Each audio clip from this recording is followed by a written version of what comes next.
Senate Democrats blocked an anti-infanticide bill you may have read. The bill would have protected children who somehow survived abortion. There aren't a lot, but there are some. It's a real category. Republican Ben Sasse introduced legislation after Democrats in multiple states advanced legislation that makes it possible to have an abortion right to the end of the third trimester, right into dilation. Republicans still have the option of bringing that bill up for a vote, but will they? Brit Hume has been following the story, and he joins us tonight. Hey, Brit. Hey, Tucker. I want you to know, buddy, that this seal you see behind me. Yes. This is the official. This is the seal of the President of the United States. Is that true? This is the official State of the Union comment position. Wow. Well, that's the seal's a little bigger than I remember, which I think. Well, it's maybe it's a little smaller than you might have thought. I just wanted to. I should point out that what that Sasse bill did was to say that if a child wanted or unwanted is somehow born and survives abortion, that it should get medical care and obviously should not be put to death. And the Democratic objection to it was that, well, we have laws against killing and infanticide, so this was not needed. But this was a little more than that. It did require medical attention, which, rather than having a doctor be able to simply say, well, after consulting with the mother, as Ralph Northam described, just let the kid is in bad shape, and just let the little critter die. Well, that would be forbidden by this bill. It needed unanimous consent to proceed on the Senate floor, and they didn't get it. It took one senator to do it.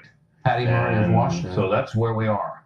So, yes. I mean, I think even people who would be worried about ending Roe v. Wade or support abortion in the first trimester might wonder what would be the objection with the bill that says you have to give medical care to a child who needs medical care.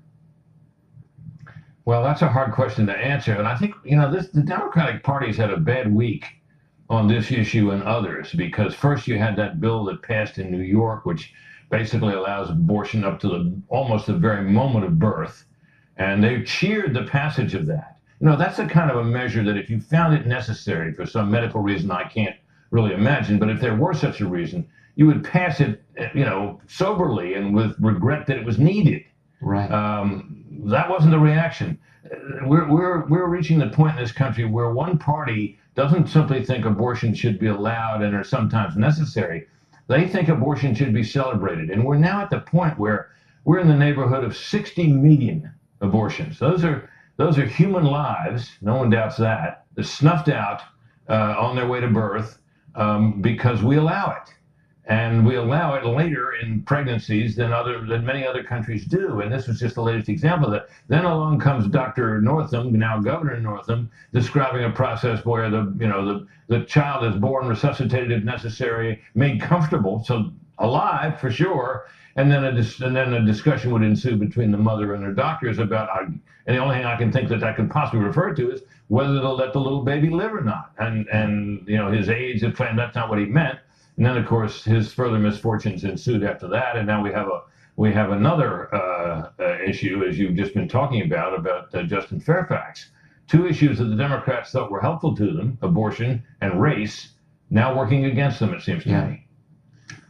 Healthcare is a human right, they tell us, unless it's a baby you'd rather abort. I think it's too far. Brit Hume, thank you very much. Great to see you tonight. You bet, Tucker. Bye.